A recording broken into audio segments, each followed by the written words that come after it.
Examples like solid और hollow cylinder या spear या डिस्क रिंग, ये ऐसे बॉडीज है, they perform rolling motion. Rolling motion का मतलब है they are rolled on a smooth और rough surface. Okay, and in this rolling motion we can see that there is a two motion, that is translatory motion as well as there is a rotational motion. That's why that body consists of both the kind of energies associated with that, that is translatory kinetic energy as well as rotational kinetic energy. Hence, when they roll, the total energy of the object is given by the Et plus Er, where Et stands for the translatory kinetic energy and Er stands for rotational kinetic energy. Okay, so if we add them, we get the total energy of a body performing rotational motion. As we all know that the translatory kinetic energy or translational kinetic energy is given by the 1 upon 2 mv square, where capital M stands for the mass of a body and v is the linear velocity. Okay, the v is the linear velocity of a body. And in rotational motion, the expression for kinetic energy we already have derived, that is 1 upon 2 I w square, where I stands for the moment of inertia of a given body and omega is its angular velocity.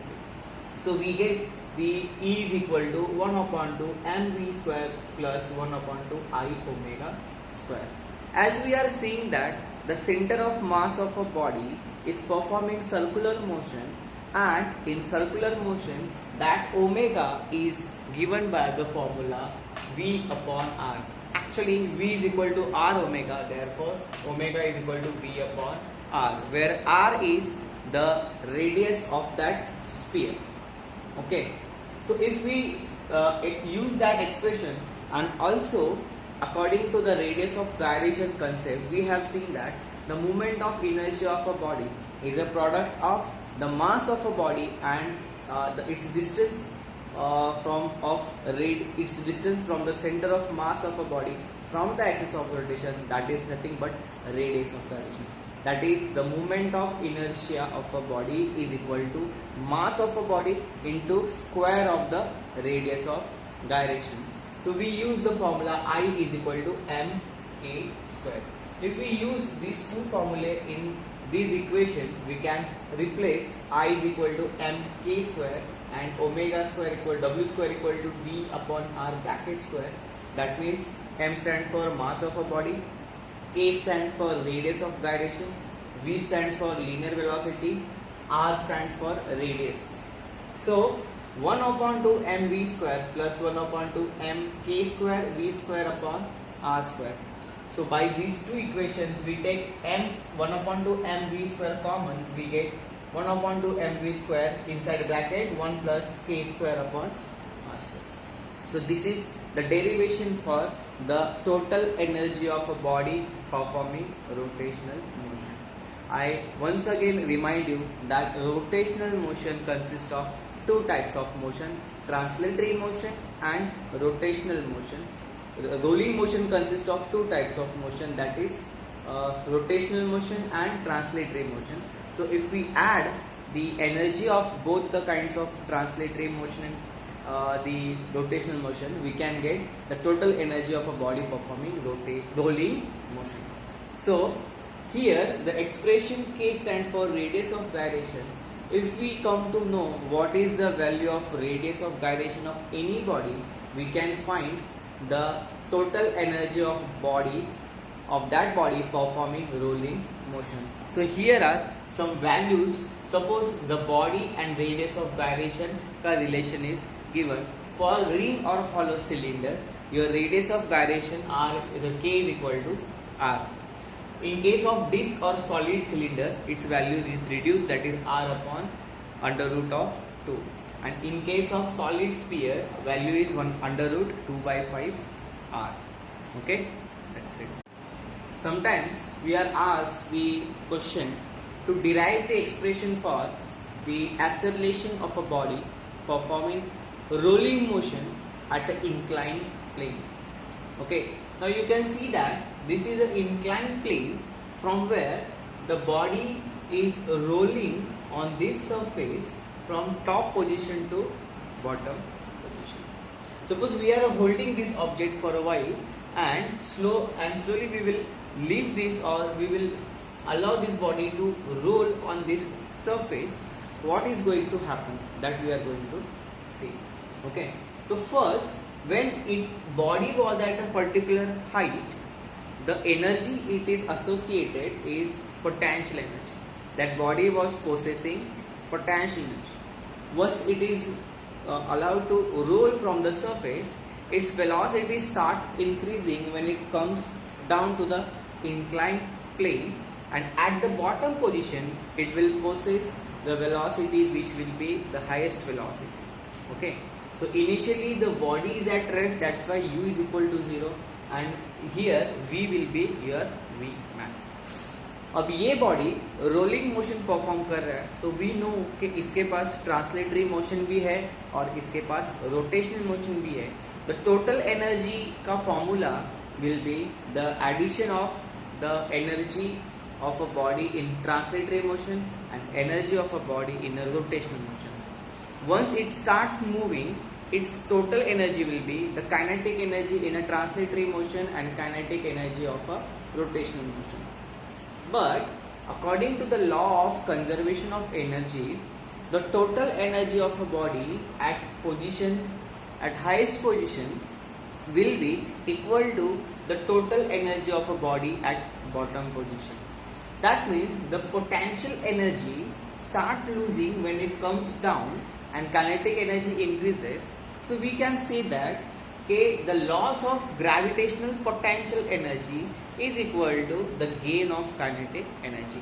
जितना उसका gravitational potential energy lose हो जाएगा, खत्म हो जाएगा, उतना kinetic energy produce हो जाएगा. So at position, highest position and lowest position, we consider that the loss of kinetic energy, loss of potential energy equal to gain of kinetic energy.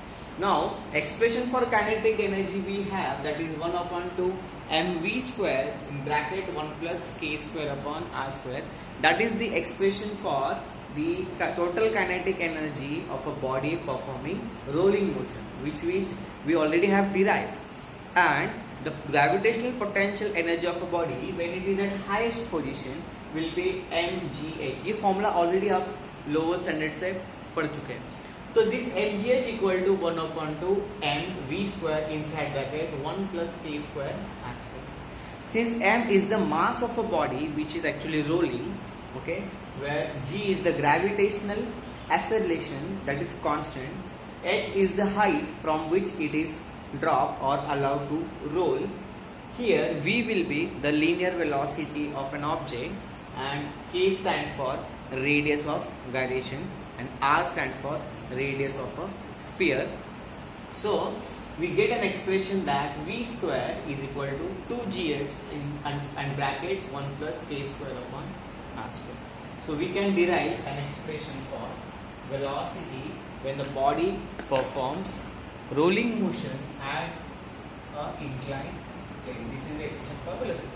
Now, already I have mentioned that initially the object at rest, so we mentioned that u is equal to 0, okay, and use the third kinematic equation, that is v square is equal to u square plus 2as. In this equation u is equal to 0, so what we get, v square equal to 2as. Now we are actually deriving the expression for acceleration, so a becomes v square upon 2as.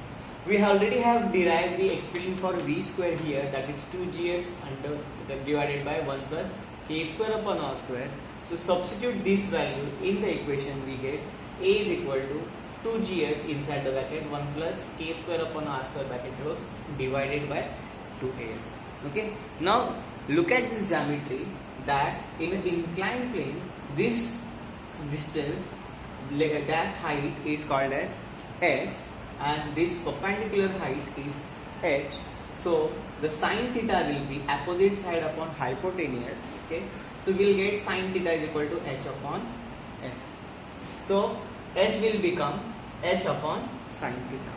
So use this value in this equation, that is 1 upon s. Actually these 2 and these 2 will be cancelled. So it is 1 upon s. Here s is equal to h upon sin theta. 1 upon s will be sin theta upon h. So I multiply this value sin theta upon h. Then we cancel the term height. We get A is equal to g in bracket g sin theta 1 plus k square upon r square. One important point, that if this rolling motion does not opposed or is not offered by the frictional force, that means the motion is purely rotational, purely rolling. If this motion is purely rolling, then the expression for acceleration becomes g sin theta, and the expression for velocity becomes under root 2gh. It is in purely rolling motion. That means there does not have any friction on the surface. So here we actually end our topic. In this topic we already have studied the analogy of rotational motion and linear motion. Then we have studied the what is moment of inertia, rotational radius of gyration. Then we also see that the parallel axis theorem and perpendicular axis theorem. Then in last lecture we find out that the law of conservation of angular momentum. Then some of the examples based on this. Then we have seen that the what is rolling motion and the rolling motion of a body on a plane inclined surface.